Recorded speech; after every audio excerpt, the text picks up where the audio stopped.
I've spoken about how every sin incurs a debt, and how forgiving involves paying that debt for the person that sinned against you. So the innocent party, the victim, is actually going to pay the price to set free the one who sinned, or to set free the sinner. And that's how forgiveness works. As difficult and as painful as it all is, that's how it works. The more grave, the more difficult the sin, the harder it is to pay the debt, because it hurts more. So I'd like to offer a little bit of practical advice, maybe a little exercise, a spiritual exercise that you can do to help you if you find yourself in a situation where it's difficult to forgive another person. The first thing I want to say, though, is always remember that you, as difficult as you may find it, to offer forgiveness to another person, have a greater capacity to forgive than maybe you realize. And let's see if you realize that in what I'm about to say. I want you to imagine the person who has hurt you deeply in some way. I want you to imagine that person has now taken his or her last breath and is standing before God. And now he sees himself entirely and perfectly in the light of God. All of his strengths, but all of his faults and weaknesses, and all of the things that he did to you.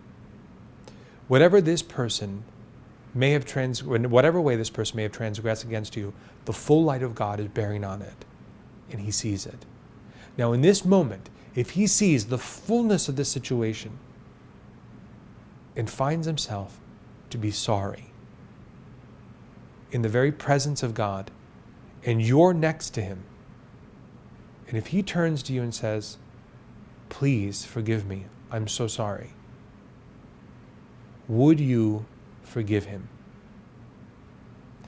Now, this is the real test, to my mind, on whether or not your heart is being unforgiving or forgiving.